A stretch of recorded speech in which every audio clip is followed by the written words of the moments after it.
Good morning. I have some coffee with me and I'm ready to dive into today's vlog. So, yeah, I think today's going to be an okay day. Right, so let's dive straight in. Today's vlog, I want to chat about compression. Not anything too fancy or too in-depth.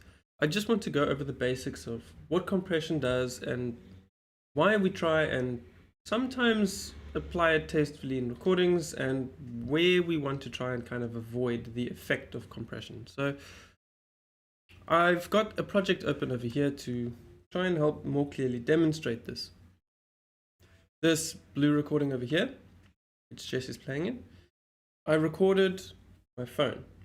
And then the exact same recording I also recorded, well, I recorded Jess with a stereo pair of microphones as well. And what I'm going to do today is compare the two recordings so that you can get an idea of what compression is and what it does, and yeah, how it affects your audio recordings. Try not to get intimidated if you've never sort of dived into any of these terms before, if you're not familiar with these recording techniques or editing techniques. This is just a quick, short, kind of fun video about what's going on, and it's going to hopefully demystify some of the stuff for you. Right, let's chuck on some headphones. And for our first experiment, I would like you to take a look at these two recordings, take a listen, and tell me, or keep it to yourself and just try and think about which one you perceive as being louder. Let's take a look. Let's start with the cell phone, and then we're going to move to the stereo pair.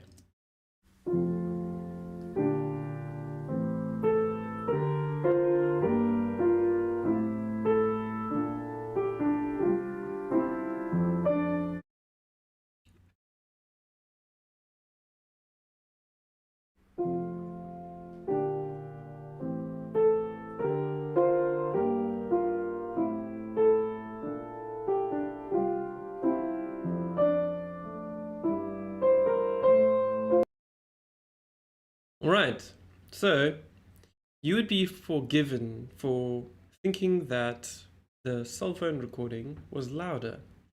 What you're actually hearing is compression. So, for example, I have actually normalized these files. So that means that they're more or less the same volume.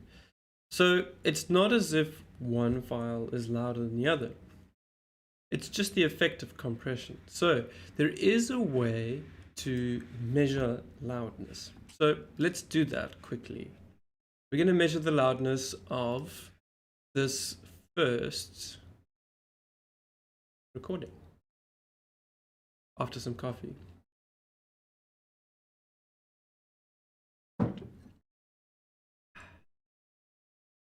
Okay, let's do it. So check this out. This is a meter. Don't worry about all the crazy meters on it. The one you need to worry about is this one, LUFS I, or integrated. This is going to be a measurement of the average loudness of the recording. So let's take a listen, and we'll see what happens.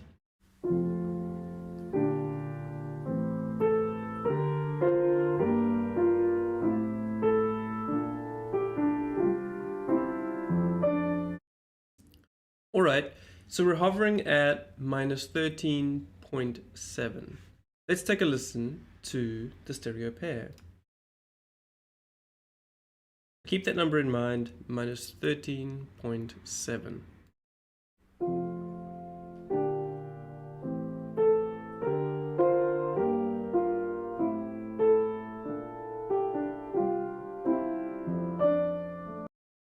All right, minus 15. Up until the same point anyway, so we can actually get rid of that. We don't need the whole thing. So minus 15 versus minus 13.7. So now what does that average loudness tell us? Well, it tells us that the on average, all the sounds in this recording are more or less the same volume, because there's not much variance in terms of volume throughout the file. Whereas this one, having a lower average loudness, means that there's probably more softer content for the recording. So there's a higher variance in this file between soft and loud as compared to this one. And if you take a look, zooming into the waveforms, you can actually see it too. So here on the cell phone recording, we've got very fat waveforms, which are actually, well, they've got a very uneven sort of decay or sustain to them, and they are quite unnatural. That's kind of gives me the first clue as to I know that the cell phone recording is compressed.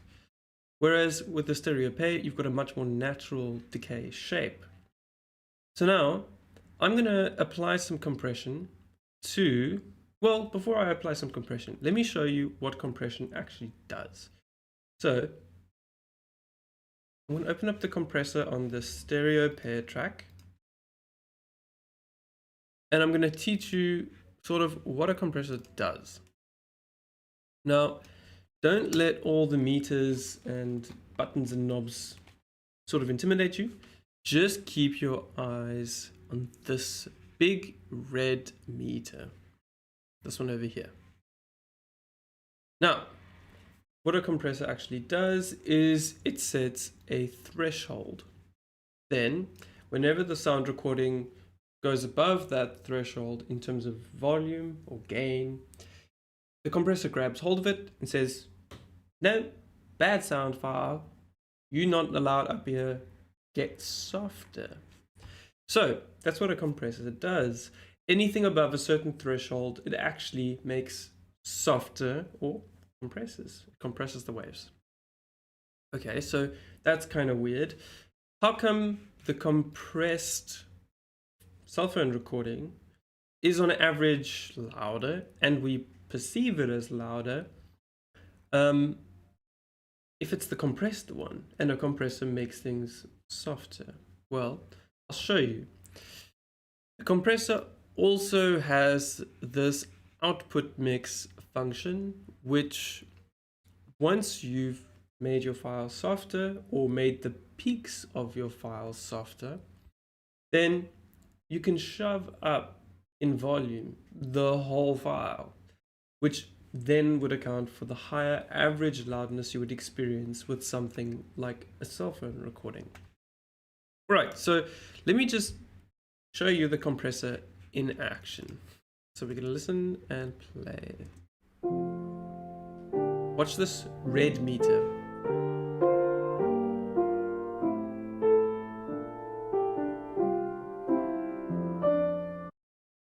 There you saw a bump down of about 2.8 decibels.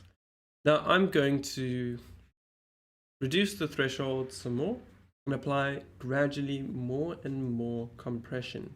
And you can hear that the file gets softer.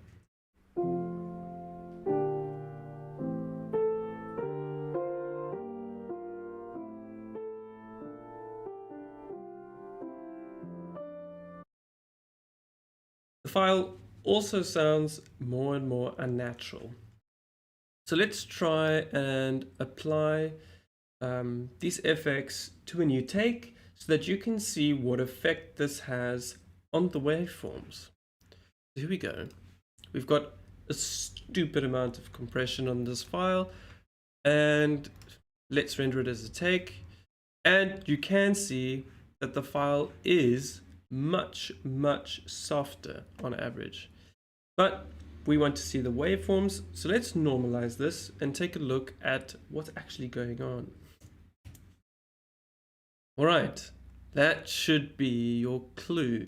You can see that the waveforms are a lot more squashed in comparison to this first take. The decay is a lot more natural and the peaks are much lower. Now let's get this in a slightly resolution. That might be easier to see. So where these peaks really jump out, these aren't jumping out so more. Everything on average is more or less the same loudness. It sounds absolutely horrendous.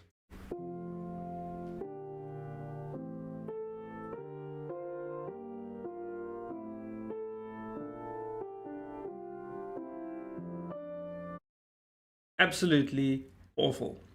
Right, so let's delete that. But it gives you an idea of what the compressor is doing. It's grabbing anything that crosses the threshold and shoving it back down in volume. Right, so let's delete. Fantastic. So we're back with our original recording. All right, so the cellphone is definitely compressing and the stereo pair is not. Now, this can be dangerous because your cell phone is not, well, you can't choose how much compression it's applying. You're not in control of that at all. Your cell phone is kind of doing all this to your audio recordings, whether you like it or not. Now, this might not sound so bad for this example because, well, the piano was actually playing quite softly and it wasn't a very sort of loud instrument in general. Now, a piano can be a very loud instrument, but this particular recording was not. And we can already see the effects of compression on this file, even with a soft piano recording. If this was an instrument, say a flute or a violin, or especially something like a drum kit, the compression applied would be even worse and would absolutely destroy the dynamic range of a recording. So that's the thing you have to worry about with compression. Compression takes the loudest parts of the song, makes them softer, and then the second function of a compressor, which I'll show you now, is to shove everything up in volume to compensate for the fact that you've made the track quieter. Now, this can have a nice effect, but often what it does is it just ruins your dynamic headroom. Everything becomes the same loudness with the difference between piano and forte being reduced. This is not exactly great if you want to record yourself for a live performance or for an exam, because you want to communicate some amount of dynamic range, especially if you're doing something like a classical recording. The other problem is with compression, it compresses everything in the file. So this is a solo piano, but if there was a soloist being recorded with this recording as well, it might be very hard to hear what the soloist is playing in relation to the piano. Because even if the soloist is playing louder than the piano and standing closer to the cell phone that's recording both the soloist and the pianist, the cell phone is going to compress all the sound, meaning it might be very difficult to differentiate between your soloist and your accompaniment.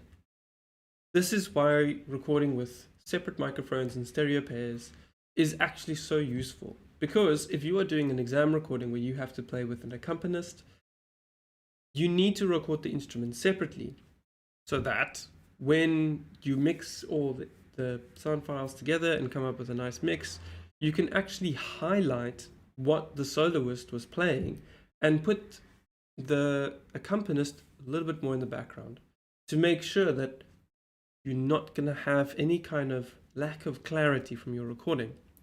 So, for example, let's actually get to the output gain stage. So, we applied compression to this track and it came out quieter.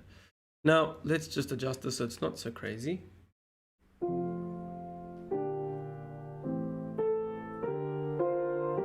Okay, still a lot of compression, about 9 dB, but let's put the makeup gain at about 6. So we've compressed the file. We said everything that's crossing minus 19.6 dB as the threshold. We're going to shove that all back down to make it all softer, but then to compensate for that, we're going to make it louder as it goes out. Now let's apply that. Now you can see our recording is starting to look a lot more like the cell phone recording, and it does not sound as natural. All right, let's take a look. First, the stereo pair. Whoops, let's take the compression off.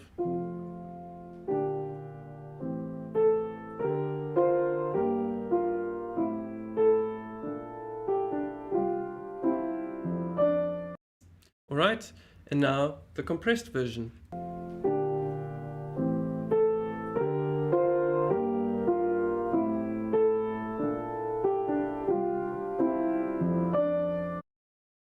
Okay, so you can hear that the dynamic range has been severely reduced, with the loudest notes and the softest notes really not contrasting nearly as much as they did before.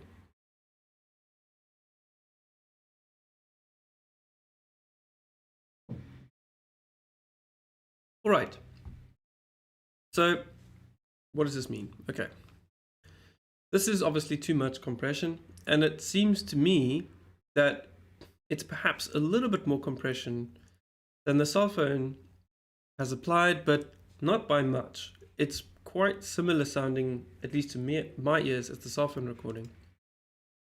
But this isn't the only problem with the cell phone recording. Despite my shaky hands, you can actually see in the cell phone recording, let me actually get it up, that cell phones generally struggle to focus. And whenever there's a subject in the mix, it quite often will have this weird zooming effect. Anyone that's tried to record things on a cell phone will have noticed this. It's very annoying. It's one problem with the cell phone recording. The video quality is very good, but can be a little bit noisy in dark areas sometimes. It might not pop up in this video because it isn't full screen.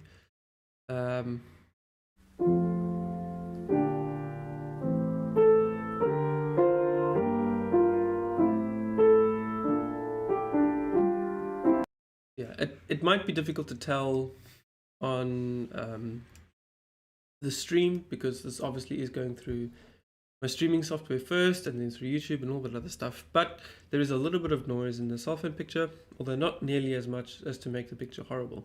Video quality on a cell phone, really good. But that autofocus function and all this compression that it applies is really not ideal. It's a lot more pleasant to listen to this recording than this one. I'm sure all of you will agree. The other thing that you might notice is that there's a lot more noise in the cell phone recording, background noise, as opposed to the stereo pair, where the noise is quite significantly reduced at the same volume. So let's take a listen to that again and just listen out for the noise.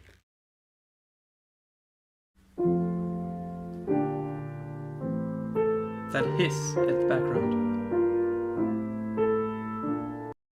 If you're struggling to hear it, put on some headphones. I'll play it again.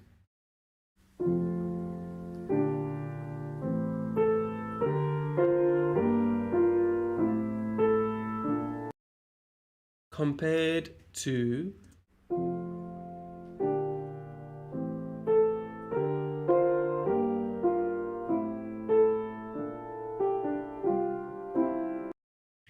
all right, there's a lot less noise in the stereo pair. So this might sound like compression is evil. Well, no. There are certain instances where compression is actually necessary to apply to an audio recording. And it's got a lot to do with the platform you're uploading to. So every different platform has different requirements for loudness for files that you upload to it. This can get quite confusing. All the measurements are different. So for YouTube example, they want an average loudness of between -14 to -12 dB.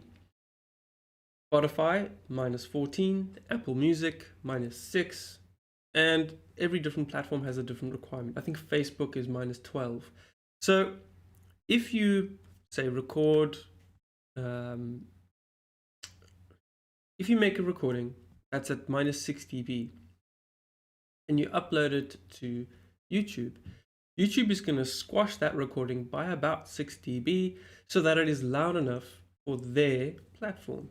Now, what they're doing is they're actually applying compression. So they're going to overcompress your files, meaning that your recording is not going to sound the same or even perhaps any good on YouTube after you've uploaded it, because the processing they've applied.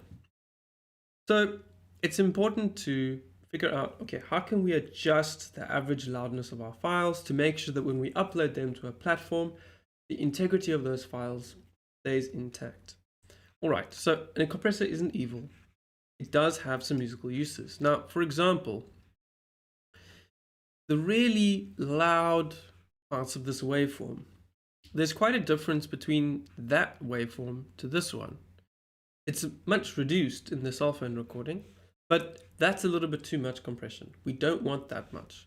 The reason we want to smooth out the top ends of these is to make sure, first of all, that we won't clip, which is when we have volume that's way too high and it kind of causes audible distortion. So I'll actually show you what that looks like. Audible distortion would look, let me zoom in, maybe that'll do it. Yeah, so you'd see normal music files have like this nice sine wave. But when you get to clipping territory, they start to form these square waves, which is heard as distortion. So this is too loud. Anyway, that's just a demonstration of what distortion looks like.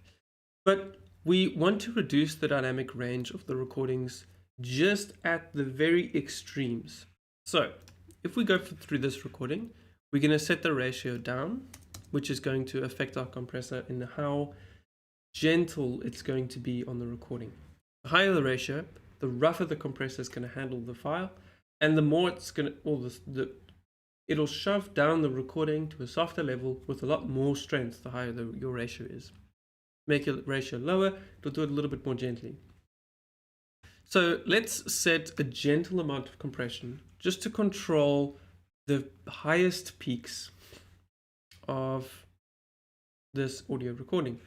Now, when we measured the average loudness of this recording, it was minus 15 dB. So what we're going to do is we're going to try and get it into a range for YouTube. We're going to try and make it between minus 14 and minus 12. So let's aim for minus 13. So let's play the recording.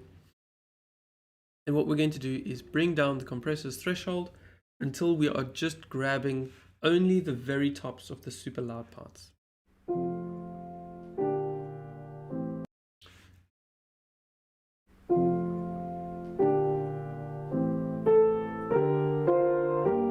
Whoops.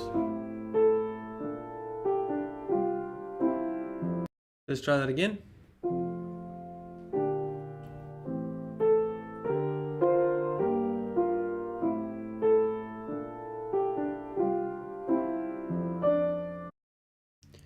Right, so we've got a gentle amount of compression being applied to the file.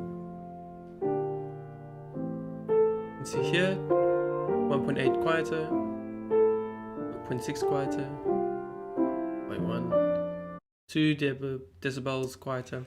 So it's just taking those very loud ones and making them a bit quieter. Now, we've gone up to about 2 dB down in compression at the biggest ones.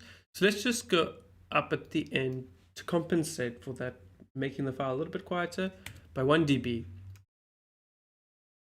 so that we can compensate for the amount of compression we're applying. So let's render that as a take and take a look at the waves. Go. All right. So you can see that most of the dynamic range has been kept intact and the files look more or less the same. But the differences lie between these peaks. So this peak and this peak has quite a significant jump in size, whereas it's a little bit reduced in this recording. Same thing with here. If you can see these peaks and this peak, there's quite a lot of variance in their height, but here it's a lot more even. Now, the relative variance has still been largely kept intact, but the beauty of this is that you're still preserving the integrity and the dynamic range of the original recording. mostly. The only thing you're adjusting is the very loudest bits of the waveform, which is what you want. So why do we need to apply some amount of compression? And what is this useful for? Okay, so not only making the loudness sort of higher average, but the reason you'd want to do that, to just compress a file a little bit, is because if the difference between your loudest note and your softest note is too great, whenever you have a soft piece playing of your recording, the person listening on the other end is going to be trying to turn their volume up to hear what it is that you're playing. It's going to be very difficult to listen to. And then as soon as you move into a very loud section of the recording, they're going to have to take the volume all the way back down again because it's going to absolutely blast them through their speakers. So you want to make sure that at one particular volume, because this is probably going to be played back on a computer or a cell phone, you are not having a crazy amount of range in terms of volume, because it's going to make the recording very difficult to listen to. You want to make sure that, yes, you preserve the integrity of the dynamics that the person performed with, but the constraint is, well, we have to listen back to this on a platform like YouTube and either on a cell phone or on a laptop, and those have their limitations. It's not going to be ideal to necessarily have a file with zero compression in it. Now, this is a very gentle example. Let's do some measurements now of loudness. Let's compare this one to this one. Turn the compression off because this one has already had the compression applied, and this is our baseline. Right. Let's do loudness. And then again, just watch Luff's eye. That's going to tell you everything you need to know.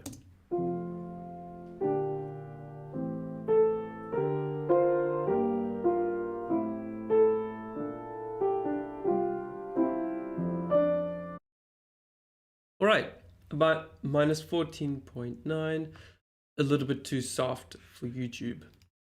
Let's try this one.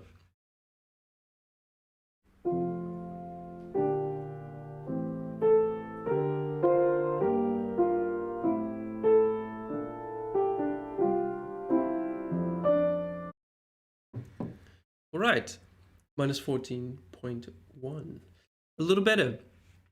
Now, this is in an acceptable range for YouTube, so this has meant that the file is not going to be compressed if it is uploaded to YouTube. Now, we can go a little further to try and get it to minus 13, which is our target loudness. Let's do that. We're going to open up a compressor again. We're just going to compress this file a little more. Go minus 11. And we're going to add 0.5, I think. Well, let's just make it 2. Not 12, 2. There we go. Now it's going to compress the file a touch more, and hopefully our average loudness will increase, but we still preserve the integrity of the performance. Right, there we go. So we had minus, I think it was 14.9 or minus 15 for the original, minus 14.1 for the compressed one, and minus, well, let's see.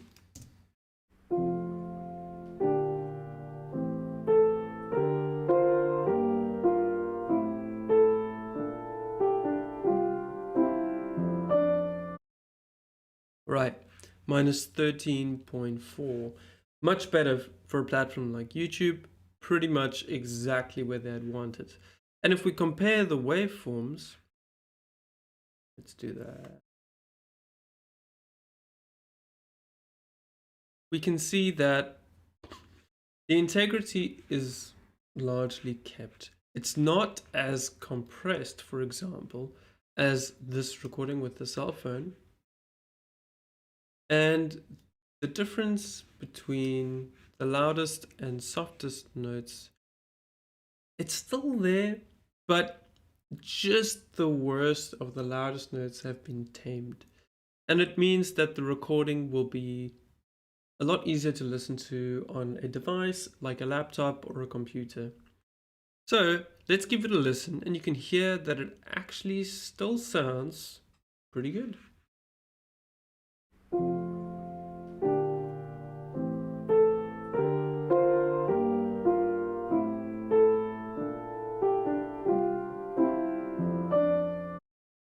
There we go. So there we have it. The compression is kicking in like it should. And our file still sounds pretty good. All right. So the compression is, yeah, it kicks in like it should, and it sounds pretty good. Rhyming. So that's the basics of compression and what it does and why it might be useful. Now, in the context of a soloist playing with an accompanist, this might be quite useful because, for example, you might want to highlight the dynamic variance of your soloist, the difference between really loud and really soft. And a great way to do this is to compress or more greatly control the accompanist's instrument. So let's say we have a violin that is our soloist and a pianist which is our accompanist.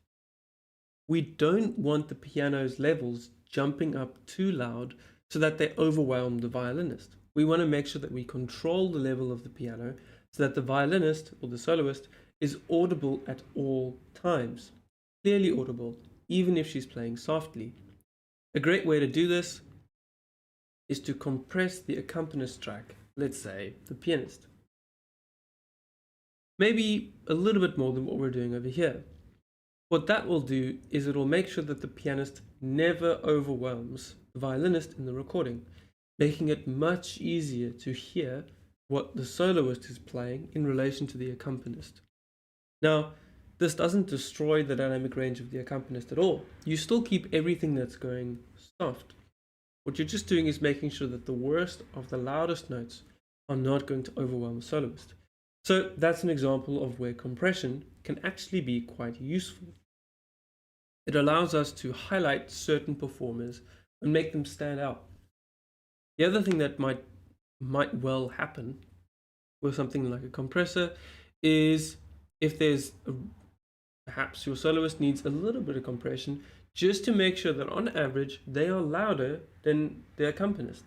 So we could use compression that way around as well, where we just reduce the very worst of the loudest notes so that on average the soloist is a little bit louder and is clearly audible over the accompanist at all times. So often you do a little bit of both, and the result is that you have a recording where the soloist is going to be clearly audible throughout, which is exactly what we want. Whereas with something like a cell phone, you're going to really struggle to hear dynamic differences between the two performers because the cell phone is just going to compress everything at once. So to sum up, a compressor is a device that actually makes audio files softer.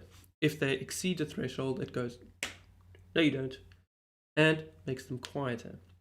But a compressor does have a function of output gain or makeup gain to compensate for the fact that it makes files softer, where you can apply more gain to the whole file after it has been compressed, meaning that you squash the dynamic range of the file first by making the loud things quieter, and then you raise the dynamic level of the entire recording.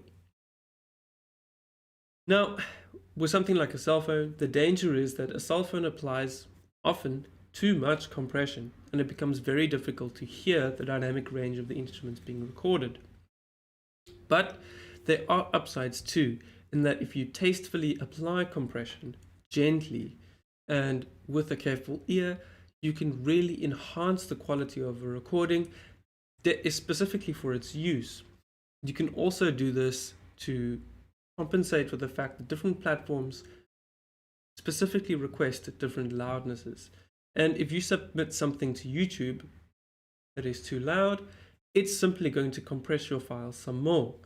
So if your cell phone recording has an average loudness of anything above -12, which is quite possibly the case for a cell phone recording, YouTube's going to compress that file even further, making it even harder to hear any kind of dynamic range in your recording. So that's the danger of recording with a cell phone, although I want to stress that if that's all you have, I understand. Many of us don't always have the ability to record with something like proper cameras and stereo pairs of microphones. But it is still the best way to do it. Cell phones have come a long way with video capabilities, but not so much with audio. Maybe sometime in the future they will. But for now, this is still the best way to do it. So if you need yourself recorded, rather come and talk to someone like me, and you can get a recording that's going to be much, much, much better than anything you can have on a cell phone. Also remember that good recordings are useful for a lifetime. You can use them for promotional purposes, or to have your own YouTube channel, or maybe pass around to people to show them how you can play. And if you're a musician or a professional, you can use that to help you get gigs as some advertising material for you and your skills and the services you offer. But a bad recording just makes you look bad. So I would encourage you to invest some time into making your recordings sound good. All right, well, that's enough of my lecture. Hopefully this has been informative and helped you understand a little bit of what's going on when it comes to compression. What compression is, what compression does, and specifically how compression is applied in the context of a cell phone recording. All right, so that's it for now. I think we've done enough for today. If you enjoyed the video, please make sure you comment. If you have any questions, feel free to post them in the comments as well, either here on YouTube or on Facebook.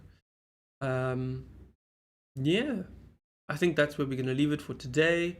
If there's anything else you'd like to learn about or like to see me tackle, another topic about recording or anything about that you would find interesting, let me know. And I would be more than happy to consider doing an episode of a vlog on that. All right, that's it for today. Cheers, everyone. Have a fantastic day.